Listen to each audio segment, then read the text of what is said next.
యిర్మీయా గ్రంథము 18వ అధ్యాయము. యెహోవా యొద్ద నుండి యిర్మీయాకు ప్రత్యక్షమైన వాక్కు.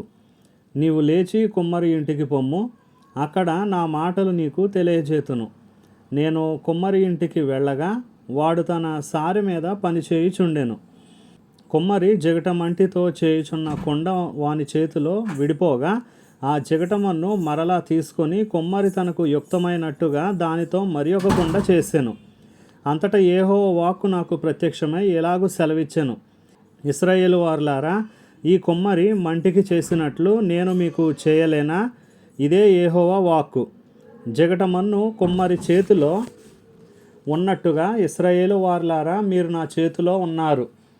దాన్ని పెళ్ళగింతుననియు విరగొట్టుదుననియు నశింపచేయుదుననియు ఏదో ఒక జనమును గూర్చి కానీ రాజ్యమును గూర్చి కానీ నేను చెప్పి ఉండగా, ఏ జనమును గూర్చి నేను చెప్పితినో ఆ జనము చెడుతనమును చేయుట మానిన ఎడల నేను వారికి చేయనుద్దేశించిన కీడును గూర్చి సంతాపపడుదును.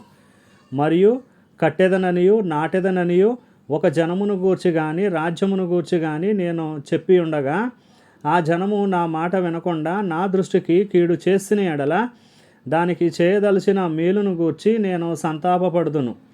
కాబట్టి నీవు వెళ్ళి యూదావారితోనూ యెరూషలేము నివాసులతోనూ ఇట్లనుము, యెహోవా సెలవిచ్చిన మాట ఏదనగా, మీ మీదకి తెచ్చుటకై నేను కీడును కల్పించుచున్నాను. మీకు విరోధముగా ఒక యోచన చేయుచున్నాను. మీరందరూ మీ మీ దుష్ట మార్గములను విడిచి మీ మార్గములను మీ క్రియలను చక్కపరుచుకొనుడి. అందుకు వారు, నీ మాట నిష్ప్రయోజనము, మేము మా ఆలోచనల చొప్పున నడుచుకుందుము, మేమందరము మా మూర్ఖ హృదయము చొప్పున ప్రవర్తించుదుము అని అందురు. కావున యెహోవా ఎలాగూ సెలవిచ్చుచున్నాడు, అన్యజనులను అడిగి తెలుసుకొనుడి. ఇట్టి క్రియలు జరుగుట వారిలో ఎవడైనా వినెనా? ఇశ్రాయేలు కన్యక బహుఘోరమైన కార్యము చేసి ఉన్నది. లెబానోను పొలములోని బండ మీద హిమముండుట మానునా? దూరము నుండి పారుచున్న చల్లని జలములు పారక మానునా? అయితే నా ప్రజలు నన్ను మరచియున్నారు, మాయకు ధూపము వేయుచున్నారు. మెరక చేయబడని దారిలో తాము నడవవలెనని పురాతన మార్గములైన త్రోవలలో తమ్మును తాము తొట్టిల్ల చేసుకొనుచున్నారు. వారు ఎల్లప్పుడూ అపహాస్యాస్పదముగా నుండుటకై తమ దేశమును పాడుగా చేసుకొని ఉన్నారు. దాని మార్గమున నడుచు ప్రతి వాడును ఆశ్చర్యపడి తల ఊచును. తూర్పు గాలి చెదరగొట్టునట్లు వారి శత్రువుల ఎదుట నిలవకుండా వారిని నేను చెదరగొట్టెదను. వారి ఆపద్దినమందు వారికి విముఖుడనై వారిని చూడకపోదును. అప్పుడు జనులు, యిర్మీయా విషయమై యుక్తిగల యోచన చేతుము రండి. యాజకుడు ధర్మశాస్త్రము వినిపించక మానడు, జ్ఞాని యోచన లేకుండా నుండడు, ప్రవక్త వాక్యము చెప్పక మానడు. వాని మాటలలో దేనిని వినకుండా మాటలతో వాని కొట్టుదము రండి అని చెప్పుకొనుచుందిరి. యెహోవా, నా మొర ఆలకించుము, నాతో వాదించు వారి మాటను వినుము. వారు నా ప్రాణము తీయవలెనని గుంట త్రవ్వి ఉన్నారు. చేసిన మేలునకు ప్రతిగా కీడు చేయవలెనా?